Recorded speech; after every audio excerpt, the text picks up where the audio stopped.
Christine Chen is a trans-Pacific poet based in New Zealand, bridging Asian heritage and Oceania's imaginative horizons. A poet, translator, and editor, she writes across languages and landscapes. Winner of the 30th Italian Ossi di Seppia Award, 2023, and honored in Sydney International Festival, 2025, her work appears in 20-plus languages, major anthologies, and international festivals, where she represents Oceania and promotes global poetic exchange.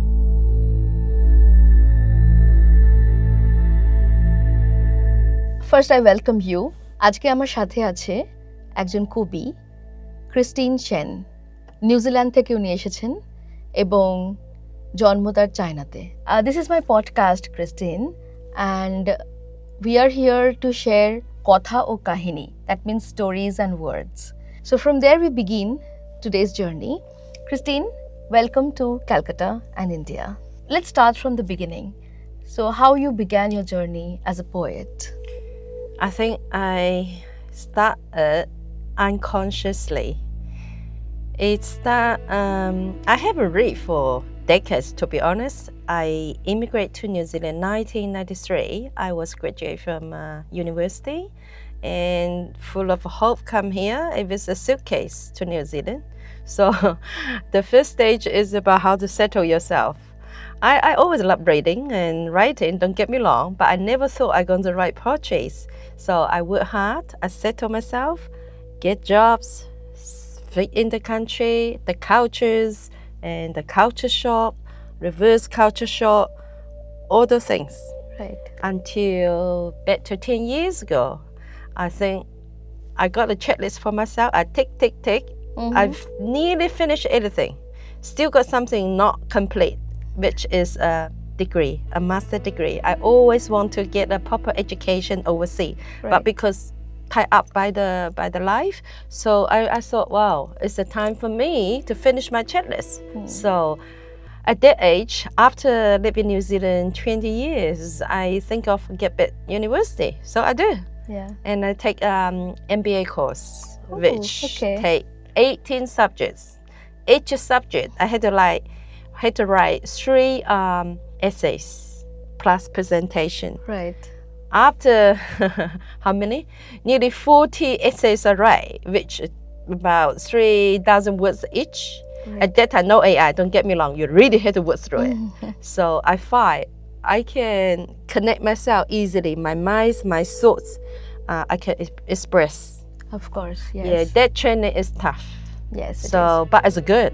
At some stage, I asked myself why I have to take this training at this age, right? I really regret actually. But now today, I reflect. I just thought, wow, I wish I can study more. Oh. It's really good. It's really good. course.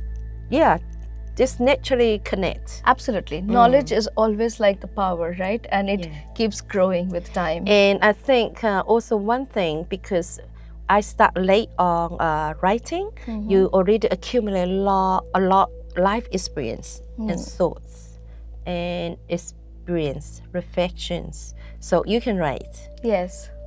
Yes, I think So, how is your journey? Like, is it an easy one in this lifetime, or are you having a lot of experiences? I change a lot of work. I supposed to be a teacher. I got a teaching degree. That's how I came to New Zealand as a point system. But when I come to a different culture, different language, I find it's challenge. It's no way I can be a professional. No way, unless you get back school. But I got no time. No time to school. I work start from a waitress and until Sky City, which is the Las Vegas branch in New Zealand. Okay. I work as a dealer. You know dealer? Yeah. Gambling table game. But doesn't matter, it's a very good experience actually. Interesting. Very interesting. I see all the people from different background, different walk of life come every day. So I observing from my work.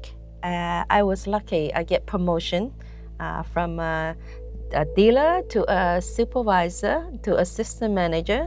So it's really good. You got a team. Yes. And your English, your culture, and your about yourself, your awakening, everything through work. I got the experience. Absolutely. that number one, you have to mixing in the cultures. You make a good living. You settle yourself. Then you can reflect. And I just thought, such a life journey, if I do not record something down, what a waste. I want my children, my grandchildren know, as a first generation immigration, how they do it to make themselves settle and what they call thrive. Absolutely, yes, true. This is life experience I like to share. Also, I want to give the young people more inspiration. Yes, you are doing that also. I also want to talk about it, that Christine is doing a lot of work for many poets across the world, and especially those poets who are not able to do much for themselves. They're from Papua New Guinea, Fiji. Yes. Oh, because New Zealand is located in Oceania. Oceania, including 21 nations. Besides New Zealand and Australia, we classify as developed country. The rest all belong to developing country, and people still struggling for basic living. And but poetry is a natural thing. It's how they pass on the life for 100,000 years. Absolutely. But they just got no chance to get sport to go to the world on the spotlight. I feel I have that duties to helping them to get recognized, to get their culture being seen, also their passion being sport. So that's why I carry on doing this cultural exchange. I bring outside in our area, also bring the area outside. That's exchange. I find my life had different meaning. Absolutely. Being a poet myself, I completely understand that we have this duty of doing something for humanity. And Christine is doing something very similar. Another wonderful thing that she is doing is running the newspaper, right? Where she is featuring poets from across the globe, and all because she loves doing it. Yes. I start at New Zealand's. New Zealand only had 2 Chinese newspaper. That's my mother tongue. I worked for several years until that newspaper called Mandarin page. They cannot afford any printing. This day is very, very hard for the paper. So eventually they go to online. I find it I need something even more than just limit to New Zealand. So people approach me from New York called Compact News. I start doing my editor-in-chief for the literature. So people love New York, Yes. They thought it's the center of the world, which it probably is true because they like the sunrise, you mean the sun rays, spreading from New York to New Jersey to California to the world, to everywhere. Yes, that newspaper established 26 years. But however, I think all the hard copy this day difficult. But we try our best to hold it. In fact, in contemporary world, it is more difficult now. From here, I would request Christine, if you would share with us a poem in Chinese. So please, read the poem to us. Okay. I like to read a poem called Odiala. It is said that when the Maori people first crossed the vast Pacific Ocean, guided by the stars and tides, they saw a new distant island on the long stretch of white clouds on the horizon. And they exclaimed, "Aotearoa!" Thus, the land of the long white cloud became the nickname of New Zealand. I will read it in English first. Aotearoa, land of the long white island clouds.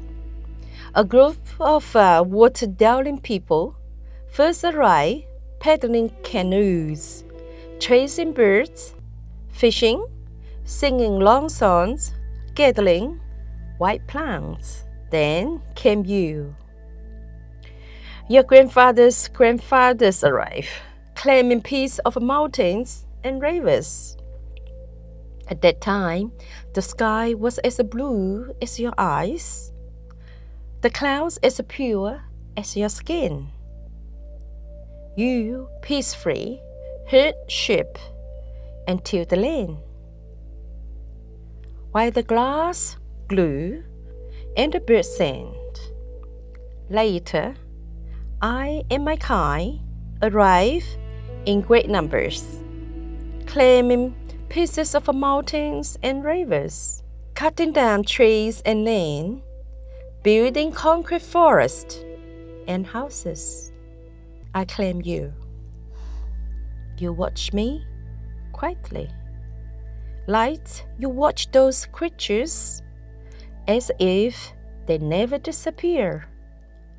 I became a wandering spirit deep within your gaze until autumn frost and winter snow came, until the birds whisper and the grass and trees murmur, until the mountains and rivers grew full.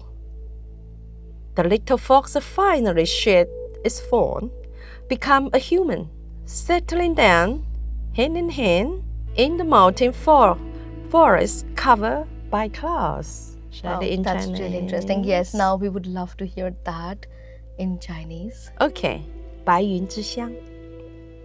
一群逐水而居的人们，最早划独木舟，抵达追鸟捕鱼、唱歌采薇。之后是你祖父的祖父莅临，聚拥了一片片山水。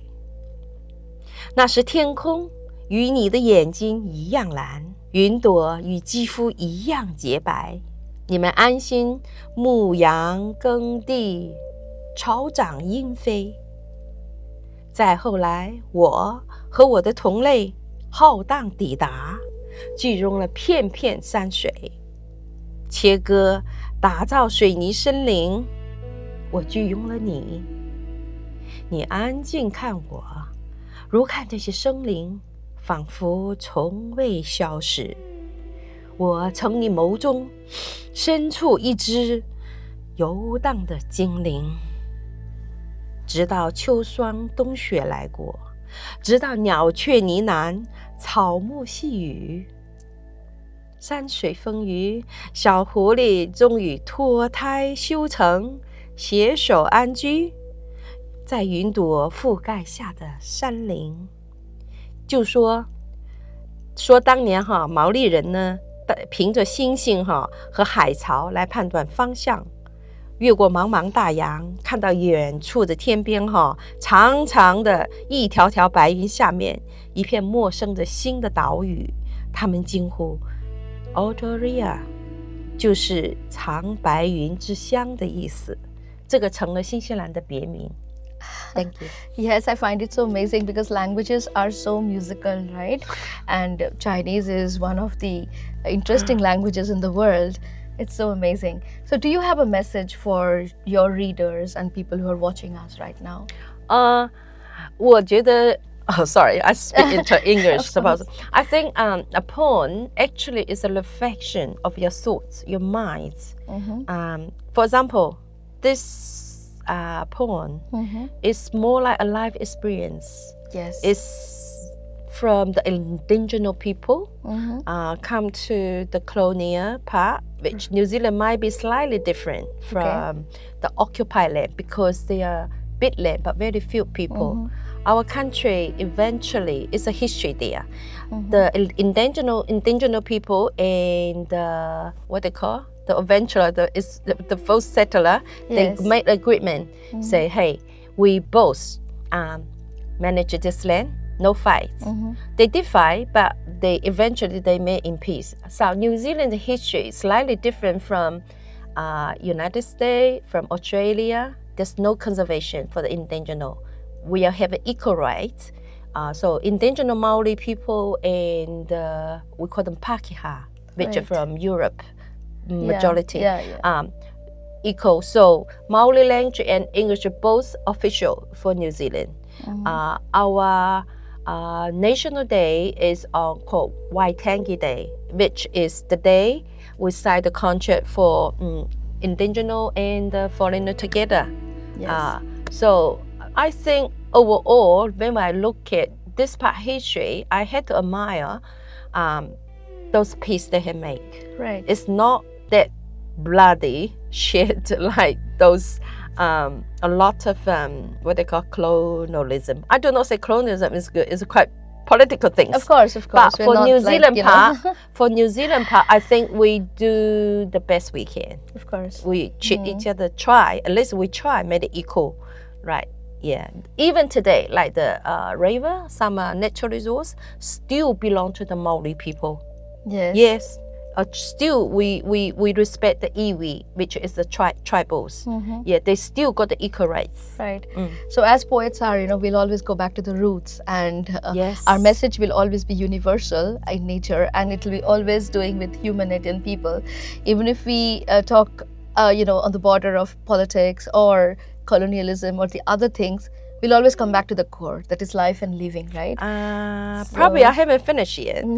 That's about the history of the past. But current day, we have a challenge for New Zealanders, even though we are a small country in the middle of nowhere, right? We got no neighbors or oceans. But because these days, the technology, the people bring money, the new immigration, it's made the country, in one way, call them modern. In the other way, I think we are developing sometimes maybe over. Like the green, the natural has been, I say, built. Yeah, of course. I mean, it's happening most of the places. The building yes. getting higher Yeah. and high in densities. So as a poet, of course, as a thinker, you're worried about it. Yeah, I I had concerns for the Chen about the natural has been overdeveloped. Right. But what can we do? Of course. But then you're thinking, and you are Commercial. putting it forward, and people are thinking, you know, through your words. Awaken. And that awakening, yes, that awakening part. So that was wonderful talking to you. And just finally, my last question to you, perhaps. I mean, I want to ask you more and more and more.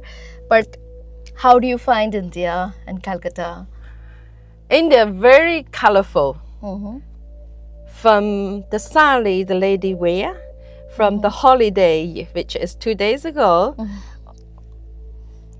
or the Festival of color, Festival of colors, Holi, yes. The culture very colorful.